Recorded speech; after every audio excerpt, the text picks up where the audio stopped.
Bayete, bayete, bayete, bayete, bayete, bayete. Bayete, bayete, bayete, bayete, bayete, bayete, bayete, bayete, bayete, bayete, bayete, bayete ikulu kulu ya Afrika. Bayete inkosi, king of king. Bayete, bayete, bayete, bayete, bayete. Je m'appelle Eka.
Que les esprits de nos ancêtres en ces lieux nous guident et nous donnent la sagesse de prendre des décisions pour la bonne marche de ce royaume.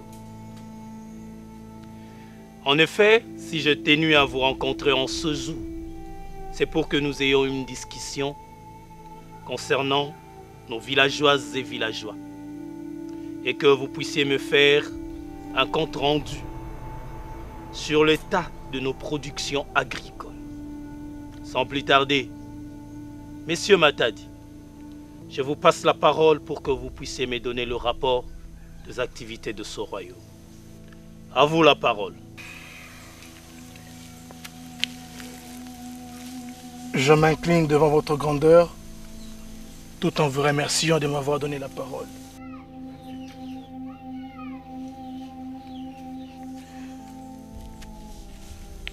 En effet, mon roi, tout se passe bien dans notre royaume. Les villageois ne se plaignent pas trop, car tout le monde vit en toute quiétude. Mais la nouvelle la plus importante à vous annoncer, c'est au sujet de nos produits agricoles, comme vous l'avez ainsi souligné dans votre introduction. L'ensemencement durant l'année dernière s'était bien passé. Et cette année, nous avons fait une bonne récolte d'arachides et de manioc.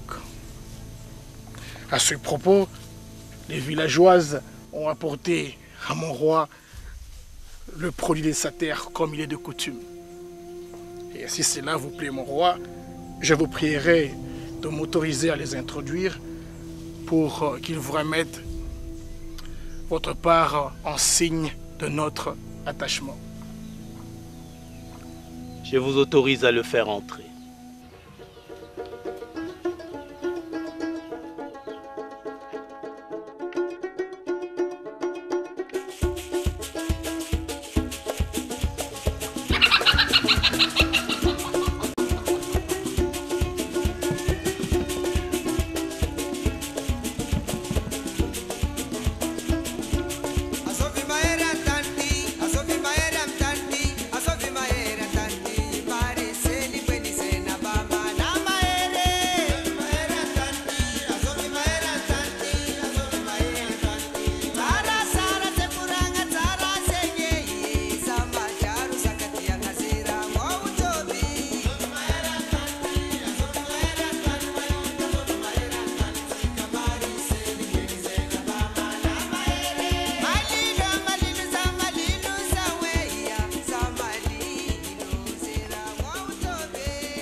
Bonjour mon roi.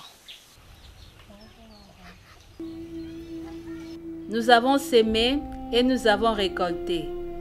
Et nous remercions la terre de nos ancêtres d'avoir été fertile pour nous donner à manger. Et comme la coutume exige, nous voici devant vous pour vous remettre ce panier d'arachides et de manioc, symbole de notre attachement au roi, notre protecteur et représentant de nos ancêtres. Merci, femme. Que les dieux de nos ancêtres vous soient reconnaissants et qu'ils vous bénissent, car vous avez donné à la terre de nos ancêtres. À leur tour, ils vous l'ont rendu fertile. Et que cela soit ainsi pour l'éternité. Allez dans la paix du royaume. Que ta gloire se répande sur tout le royaume.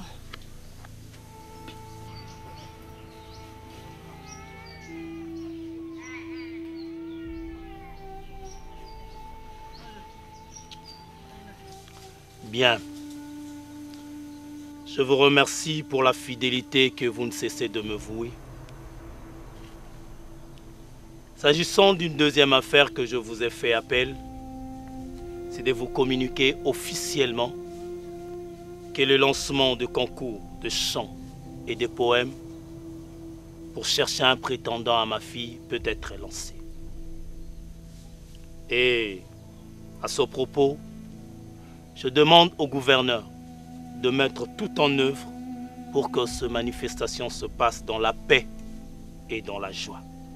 Et j'insiste à ce que ce concours soit ouvert à tous les jeunes de village du royaume et environnant. Mon roi, je vous garantis que je veillerai moi-même à ce que vos décisions soient respectées. En plus de cela, mon roi, il y a un problème dont je tenais à vous parler. S'agissant des prisonniers que nous détenons dans nos cages qui ont commis de vol, beaucoup d'entre eux ont eu à purger leur peine et peuvent, à mon humble avis, faire l'objet d'une mesure de grâce de votre part. Concernant ceux qui ont commis de meurtre, je me remets à votre consentement pour qu'un jour de pendaison publique soit fixé.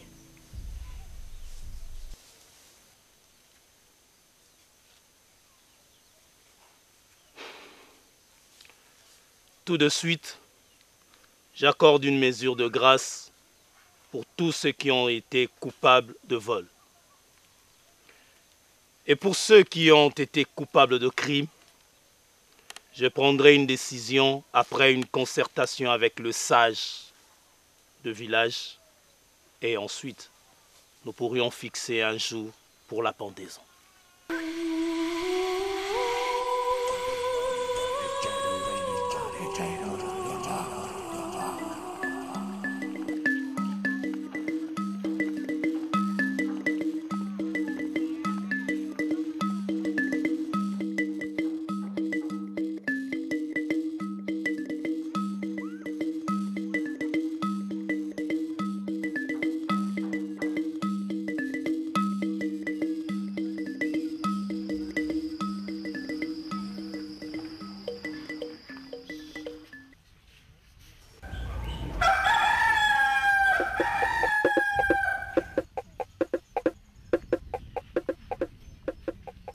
Bonjour mon roi, que ma joie est grande de vous revoir ainsi que la reine. Nos ancêtres ont été avec toi tout le long de ton voyage. Et voilà que tu nous es revenu sain et sauf. Tu peux te relever et te mettre.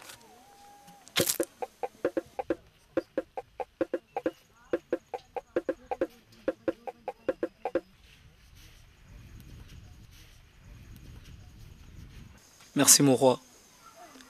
Comme convenu, je parcourus tous les royaumes amis dans lesquels vous m'aviez délégué d'apporter les messages aux rois respectifs et cela a été fait.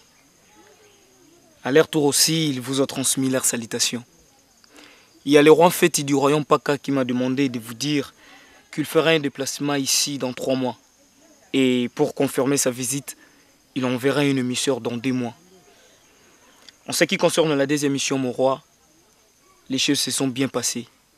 Mais je ne sais pas si vous ne trouvez pas d'inconvénient que je le dise devant la reine, mon roi. Non, capitaine, il n'y a pas de problème. Tu peux parler devant la reine. Il est important qu'elle soit là, car ceci peut aussi la concerner. Mon roi, je parcours plusieurs villages pour vous trouver la femme qui pourra devenir la deuxième épouse. Et je l'ai trouvée. Si... Que dois-je comprendre à travers cet entretien, mon roi? Mon Bito, je te dispense de tout commentaire pendant que j'écoute Kapita. Je prie au roi de m'excuser, mais il s'agit là bien du trône que tu veux que je partage avec une autre. Et j'estime avoir à dire un mot. Ça, c'est une insoumission. Et je ne tolère pas ce genre de comportement. Je suis le seul habilité à prendre des décisions dans mon royaume. Et maintenant, je te demande de garder silence pendant que j'écoute Kapita. Kapita, vas-y, je t'écoute. Merci, mon roi. Comme je ne pouvais pas vous laisser dans les satisfactions, à mon retour, je me suis fait accompagner de cette jeune femme et de son oncle qui a été délégué pour qu'il puisse vous rencontrer et vous dire lui-même les conditions à réunir pour prendre leur fille comme épouse. Si vous ne trouvez aucun inconvénient, avec votre autorisation bien sûr, je le fais entrer pour que vous puissiez discuter avec eux. Kapita, tu as toujours été un brave homme dans ce royaume. Pour ça, je t'en serai reconnaissant. Tu auras 2 têtes de vache, en signe de récompense face à ta loyauté au roi. Et maintenant, je te demande d'aller chercher les invités et de le faire entrer.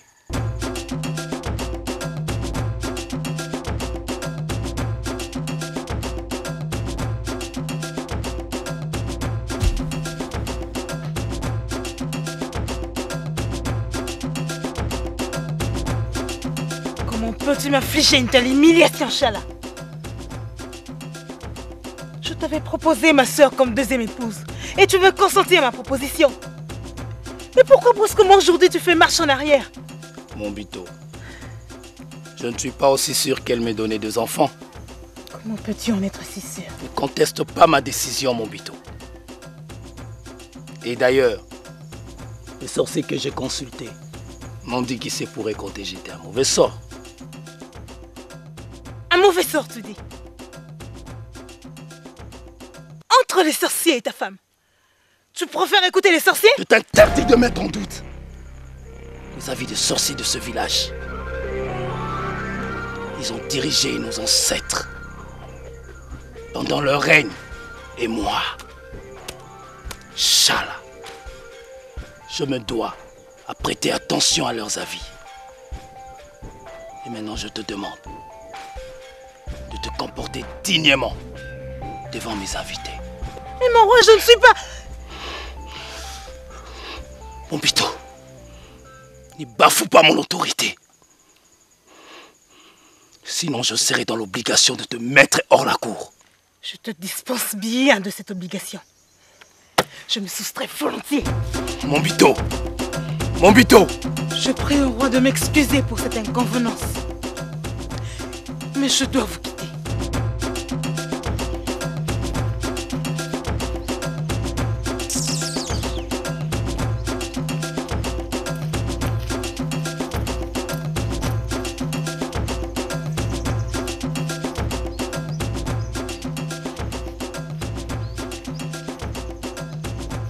Mon roi, vos invités sont là. Bienvenue à vous, chers invités, dans mon royaume, Chala. Bonjour, mon roi. Je m'appelle Manfo, oncle Agnota, la fille ici présente. Que la terre de mes ancêtres vous accepte en ces lieux. Merci de cette hospitalité, mon roi. Allez, présente-toi maintenant au roi. Bonjour, mon roi. Je m'appelle Nyotanzinkata. Bienvenue à toi dans mon royaume. Alors, monsieur Manfo, j'ai vu votre fille. Elle me plaît beaucoup. Maintenant, je voudrais savoir quelles sont les conditions à réunir pour la marier. Merci, mon roi. Pour nous aussi, ça sera un honneur pour nous que vous la preniez en mariage. Mais avant que je ne vous fasse la liste des conditions à réunir, je demanderai à ma nièce de nous laisser. Bien sûr, avec votre autorisation. Car la dot ne se fixe pas devant la mariée dans notre coutume. Cela ne me dérange pas du tout, car nous avons le même coutume. Allez, tu vas nous attendre à l'extérieur.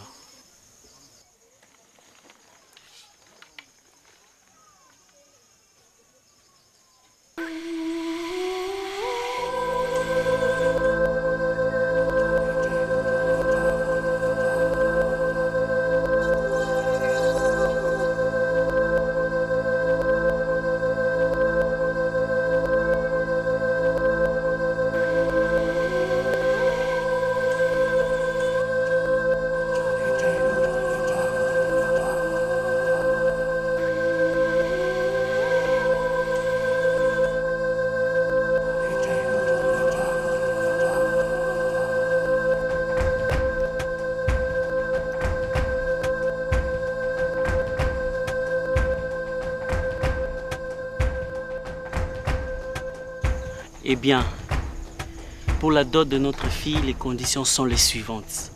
5 têtes de vache, un petit sac de cola, 10 litres de vin de palme, un petit sac de sel. Voilà tout ce qu'il faut pour la dot, mon roi. Je vous remercie beaucoup, messieurs Manfo, et j'accepte la dot demandée. Capita, tu vas réunir tout ce qui est exigé et tu le remettras à l'oncle. Mon roi, au nom des miens, je vous remercie beaucoup et j'accepte de prendre la dot. J'irai la présenter à la famille. Je rentrerai avec Nyota et par après, elle vous reviendra qu'après la bénédiction familiale pour la célébration du mariage. Vous pouvez disposer.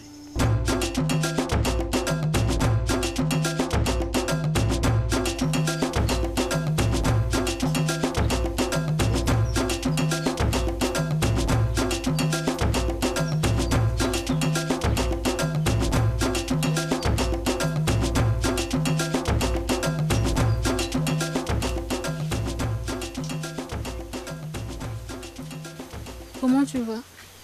Un peu bien, ma fille. Et toi? Comment s'est passée ta baignade? Assez bien quand même. Aujourd'hui, l'eau a été douce et fraîche. Toi, tu m'as l'air contrariée. Non, non, ça va. Je suis juste un peu fatiguée. Je vais bien. Maman, je te connais assez bien. Et je sais quand tu as un problème qui te ronge le cœur. Dis-moi ce qui ne va pas.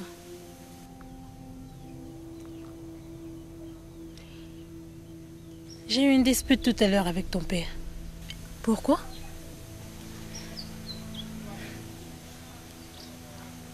Ton père veut prendre en mariage une seconde épouse. Et pourquoi vous ne vous entendez plus? Nous nous entendons bien. Sauf qu'il y a une décision sur laquelle nous ne sommes pas bien compris.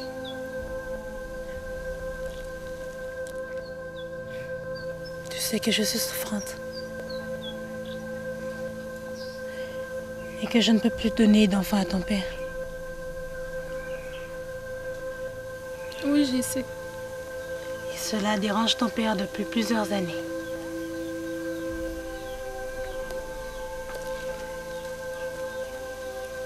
Étant le roi d'un grand royaume comme le nôtre, il ne peut pas se contenter d'avoir un seul enfant. Voilà pourquoi on lui propose d'épouser une deuxième femme qui pourra lui donner un enfant, et surtout un garçon.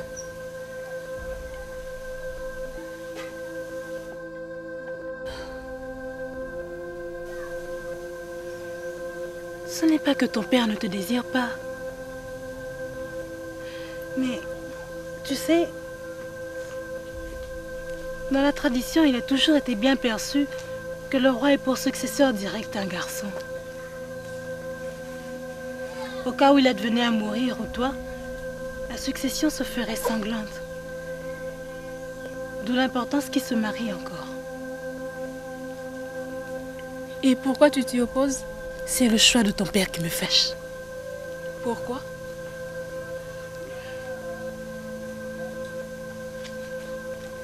On s'était convenu qu'il prenne l'une de mes sœurs comme seconde épouse. Mais à mon insu, ton père a fait venir une autre femme dans ce royaume.